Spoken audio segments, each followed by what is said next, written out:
Good. There's different tools. Cash rate is a big one in the news. There's something called liquidity facility as well, and security lending facility. We go through these step by step. First of all, cash rate. Cash rate, there's two types of cash rate. There's the so-called cash rate target. That is what is announced in the news, so the 1.5%. It's the target that the RBA wants to reach. And the cash rate itself is the actual interest rate for one single night of unsecured interbank loans. So the interest rate between banks. And that's a free market rate. So there's no rules or regulations or laws that it has to be 1.5%. It's just that the RBA would like it to be 1.5%. And they can influence it a little bit. Good, so that's interbank loans. Interbank loans basically means they lend each other ESF. Remember when we talked about liquidity problems? If I have too little ESF, I can just borrow it from another bank from you. And the interest rate I pay for one single night of borrowing is the cash rate.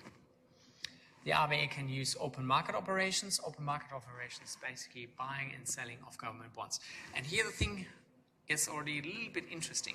So here I want to do more detail than what we have done in macroeconomics. So up here is the cash rate, which is the interest rate on borrowing between banks. So it's an interbank market. Down here with open market operation, we have buying and selling of government bonds. That is a different market. It's not the interbank borrowing market. It is the market for government bonds and the interest rate on government bonds, not the interest rate for interbank lending. But these two are connected. And they're often just put down in one picture.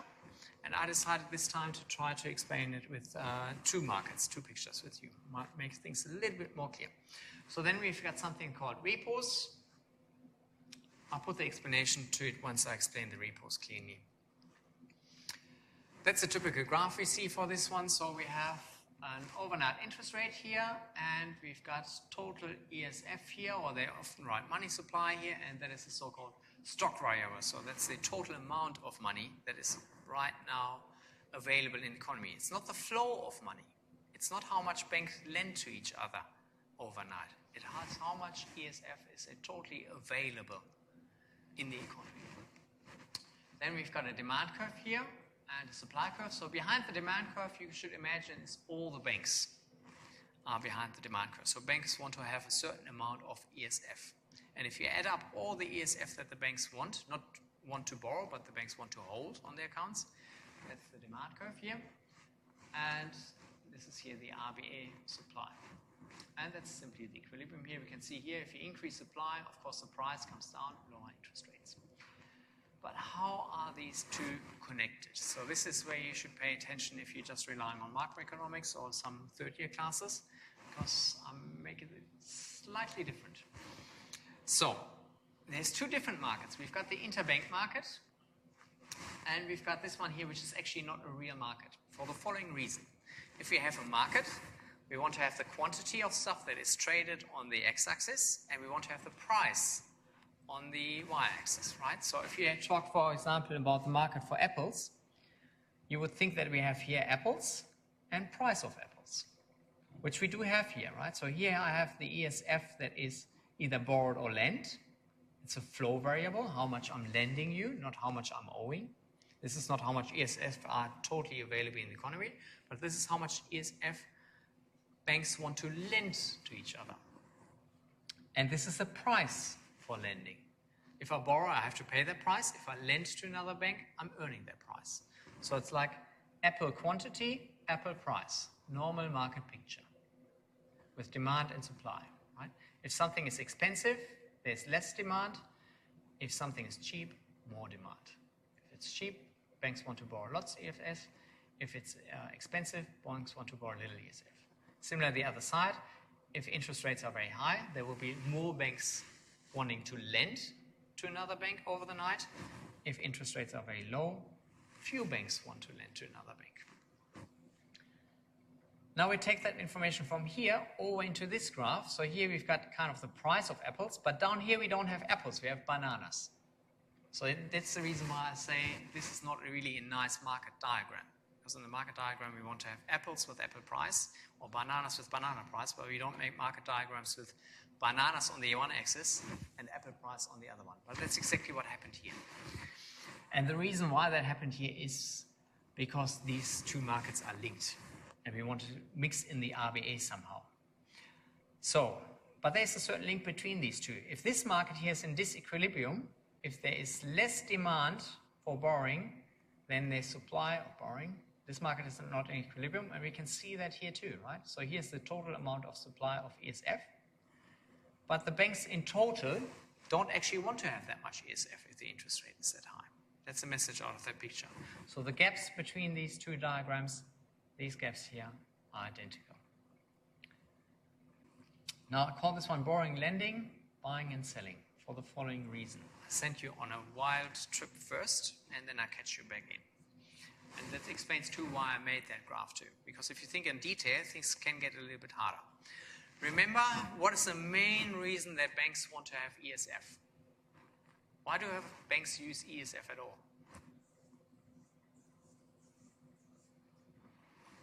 I'll give you a hint. Is it liquidity or solvency? Everybody should know that. Liquidity. So banks hold ESF to pay another bank just in case we transfer deposits across, to settle debt with each other. That's the reason why banks need ESF as liquidity buffer. They don't hold ESF because it's paying you huge returns. As a liquidity buffer is the main reason. Now if I have too little liquidity, I have to borrow some. Right? It's a pain because I have to pay interest. And now don't look at the graph, just go with the intuition. If the interest rate is very high, do you want to hold a lot of ESF or little? Should you have a high buffer, or do you rather risk it that you have to borrow some in an emergency?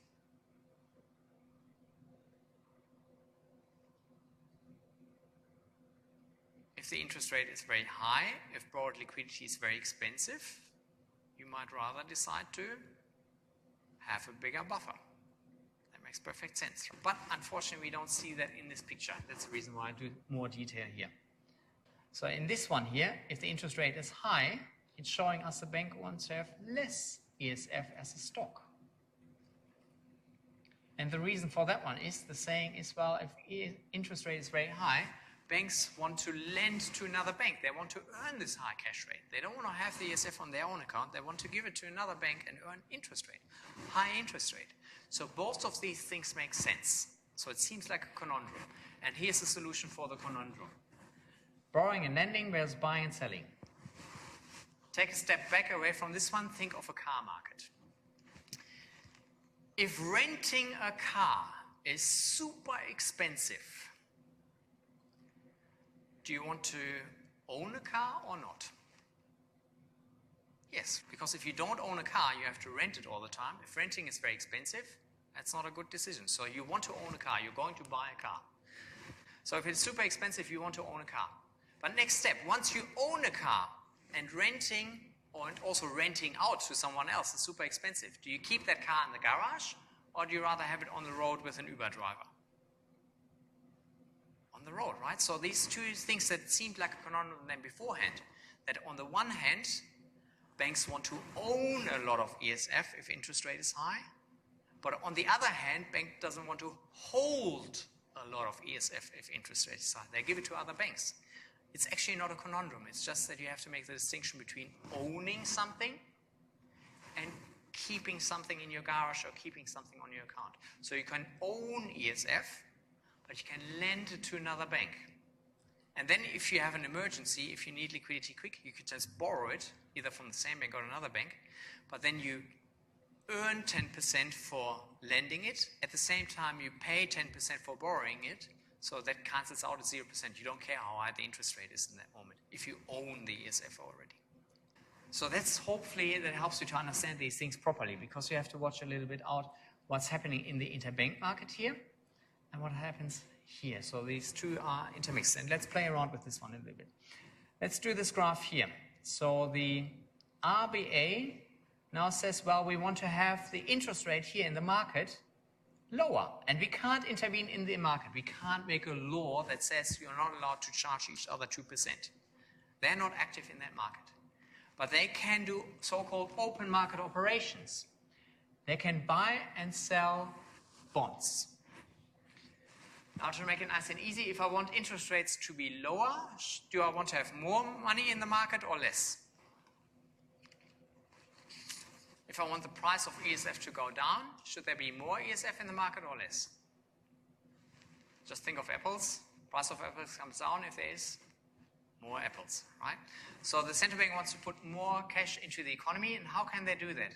By buying securities or selling securities? It's an easy question, but I know that 30% of the students get it wrong in the exam. So I want to push more money into the market. I want to get the interest rate down. I want to get to point number 2 here. In the exam, I think it's always the easiest. Just literally imagine there's a security, a piece of paper, and there is cash. And in which direction the two have to flow in order to get your results. Because I know it's easy, at the same time under exam stress it's very easy to mix things up too. So what do we say that I don't mix it up? We are saying they're going to buy lots of securities, and therefore they take securities out of the market and push money into the market. And then we kind of get this picture here. So number 1, they buy these securities from the banks. So some banks here will now get more ESF. So a bank that yesterday was tied with ESF and was therefore borrowing ESF yesterday in the market, this bank gets additional ESF from the RBA, from the open market operation, so they don't need their borrower that much anymore. So their borrowing, despite the same interest rate, will drop down. This bank will say, well, I just got my ESF from someone else. I don't need to borrow it. I just sold some securities and got ESF that way. So they're falling out of that demand here. The demand curve is going down, and therefore the interest rate is dropping here. So we can see how these two markets are nicely interlinked. So the RBA was actually not fiddling in the market between the banks. But by just giving one of those banks more ESF via the open market operation, the interest rate is dropping. Now, I chose a bank that was here demanding borrowings beforehand. But the same thing would work if they made the open market operation with a supplying bank, right? So if there's a bank that has excess ESF and they lend it out to other banks already, so they're sitting on the supply curve there. If they sell some of their securities to the RBA and get even more ESF. So yesterday they had too many ESF, now they have even more ESF. Why would they drive down interest rate in the interbank market? What would this bank do with these ESF? Would they keep it in the garage? Now, they had yesterday too many already, now they've got even more, so they lend it out at any interest rate in that moment. So the total supply of lending ESF here is pushing to the right. And then we would get this picture here. Also the interest rate dropping. So just in case if you wondered if it matters if the borrowing or the lending bank is doing the open market operation with the RBA, it doesn't matter. The interest rate is dropping either way. Good. Then I have one more information in this graph here. So the cash rate is the interbank rate. We also affected another interest rate. I said the RBA was buying securities. So what's happening to the price of government bonds when the RBA is buying these? It goes up. What's happening on the yield of that bond? It comes down. So that's the reason why in macroeconomics they just call this one often interest rate. Because you can imagine that these interest rates now are also interlinked. The interbank cash rate, actually that's a very good X course too. So we've got the interbank cash rate between two different banks, and we've got the interest rate for a bond that might last only one more day. Just think simply that this bond here would go till tomorrow, and I can choose as a bank, do I want to keep it and earn the interest, or do I sell it to the RBA? Now let's say there is no risk in the world whatsoever. These two interest rates, investing my money in bonds versus lending my money to another bank, can they be different if there's no risk? What would happen if you could earn 2% on government bonds but only 1.5% on lending to other banks? Would you lend to another bank? Just buy the bonds, right? So by pure arbitrage, these come very close together. Remember, I said no risk. Now, imagine back to 2008, the financial crisis.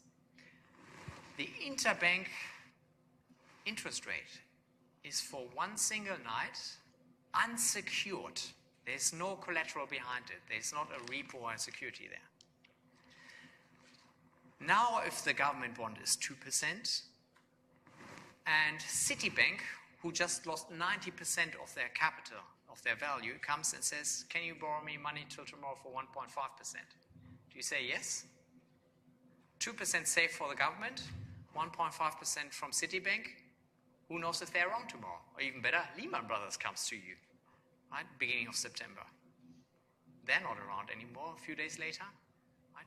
So the difference between the interbank interest rate and the bond rate is showing you how much the banks trust each other, how much risk is in the system. That's the reason why these spreads are so important.